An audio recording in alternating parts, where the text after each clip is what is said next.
their video. So I just wanted to do a follow-up on my last video about the game expiry issue. This is where newly purchased games from the digital store now have this validity timer that indicates the license will need to be renewed every 30 days, and that this would be an effective way for PlayStation to patch things like the unlimited game sharing method, and also using digital games with vulnerabilities to help jailbreak the console, since you need to keep the console offline until a jailbreak is released. But if the game license needs to be renewed after 30 days, then it would not be able to be used to load a jailbreak. Of course, I was mainly coming at this from a jailbreaking standpoint, but of course, a lot of people were reposting the video and it kind of blew up online, mainly for the game preservation part of this issue, which of course is the fact that you don't really own your games if it has to check in every 30 days in order to validate the license. And, if you keep your console offline, then after 30 days, your games will no longer be able to be played. And this seemed to only be happening to new games that you purchase on the store, whereas older games that you purchase do not seem to have this 30-day restriction. Now, I mainly wanted to make this video to give you guys a few updates on this, as well as also to kind of try and defend myself a little bit, because there was a lot of people out there claiming that this was all BS, and because I was the one that made sort of the original video that's kind of took off, then a lot of people are directing that at me as though I'm spreading misinformation. So I want to just go ahead and let you guys know what the updates are here and try and, respond to a lot of their criticism. So first of all, some people were misunderstanding this as if we were trying to say that the game would expire after 30 days and you'd have to buy it again. Nobody is saying that. We're only saying that you would have to check in with PSN, connect to the servers to renew the license so that you could keep using it for another 30 days. And it just has to be, connected online every 30 days at least once in order to keep the license going.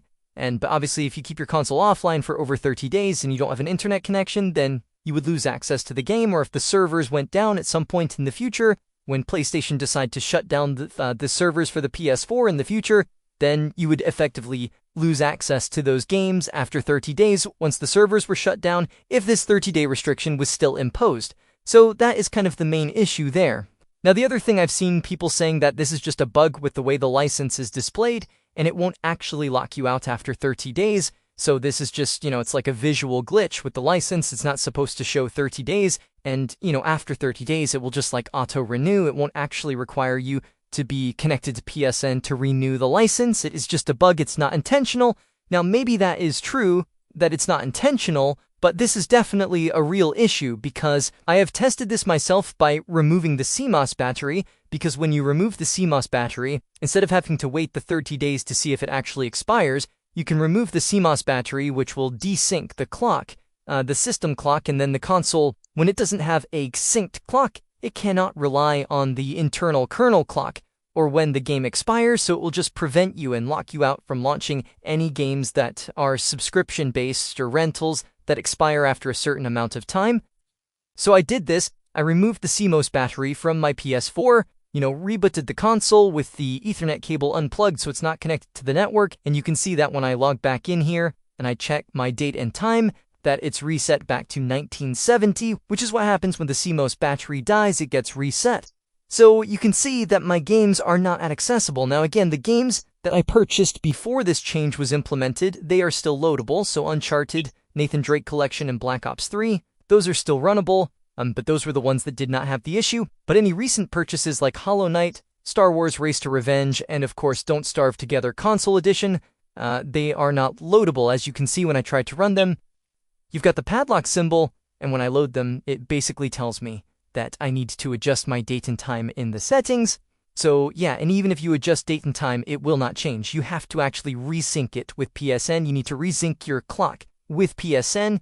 So that shows that these timers are legitimate. This is not some kind of visual bug where the license is fine, but it's just showing some weird timer for some reason that doesn't actually affect it. No, it is actually affecting it, as you can see, because when I remove the CMOS battery and the clock gets reset, the games are not playable. So that shows that this is actually a real issue. Now, whether this is actually intentional or not is still up for debate, although it seems it may be unintentional. So Does It Play has been doing some investigation on this and have said here that they received word from an anonymous insider. The Sony DRM issue is unintentional.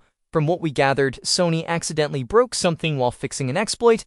They've known about the confusing UI for a while, but didn't see it as urgent, hoping for a clarifying statement now. Now, we've already confirmed that this is not just a visual bug, as resetting the CMOS battery does in fact lock you out of the games, and I have additional confirmation from somebody else who tried the same thing here. So Destruction Games says, I've also been experimenting with this. I can confirm that if your CMOS battery dies, any digital game with a timer becomes unplayable again, even if the console is set to as the primary console for the account, which mine also is. And this is a digital game I purchased with money yesterday. I didn't claim it with PS Plus, so this was a full purchase, and he has been locked out in the same way I have when I reset my system clock.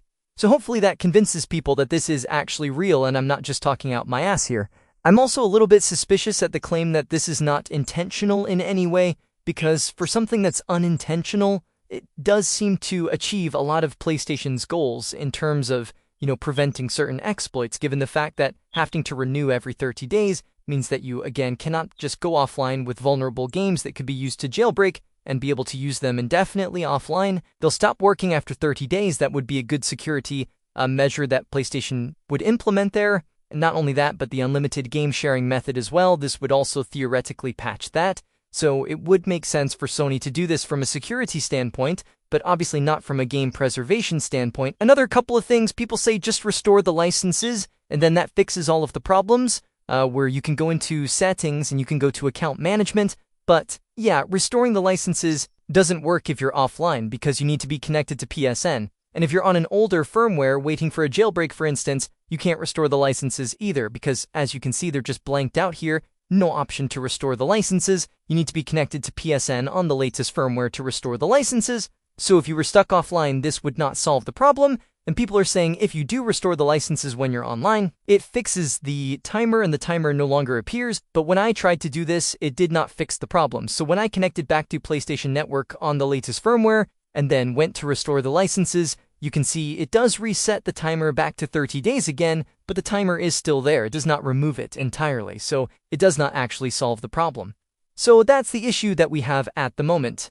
And then last but not least, people were calling me out for saying it affects the PS5 when people don't seem to see this timer for PS5 games in the information like it is on PS4. Now, I will admit that with PS5, I'm less sure about the PS5 because I don't have a PS5 on the latest firmware to actually verify this in the same way I can with the PS4. And I was basically going on a couple of reports from people who had the Star Wars Racer Revenge game on the PS5 just before the 13.0 system update came out for the PS5, and they had the digital version of the game, and they were keeping their consoles offline in order to be able to use it to jailbreak in the future. They weren't going to connect to PSN and update the firmware, and now after about a month, they no longer seem to be able to run their Star Wars Racer Revenge game. It's saying they have to connect to PSN to verify the license. So it does indicate it may also affect the PS5 as well, which is, of course, why I mentioned it in the video, but I'm less sure about the PS5 because I don't have one to actually test on myself.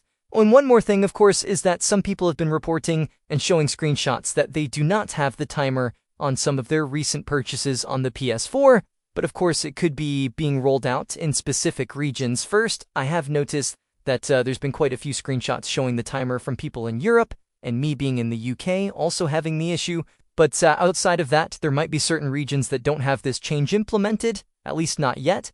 Or of course, if it is truly unintentional, then perhaps it's only affecting certain accounts. But anyway, hopefully that clears things up. I'm not trying to put out any misinformation or mislead people in any way. Hopefully this is an unintentional bug, as some reports would indicate it might be, and PlayStation will update it and fix this, and this will no longer be a problem. But it is a problem right now. As you can see, I've got verified proof of removing the CMOS battery and not being able to run the games, which clearly shows that this 30-day license thing is real, because if it did not have any kind of time-based requirement, it should still allow me to run them with the CMOS battery removed the same way, and with my older PSN purchase games that did not have this timer implemented. So yeah, anyway, that's all I really have here for this video, so I hope you guys enjoyed this one or found the information useful. If you did, please leave a like and subscribe, and as always,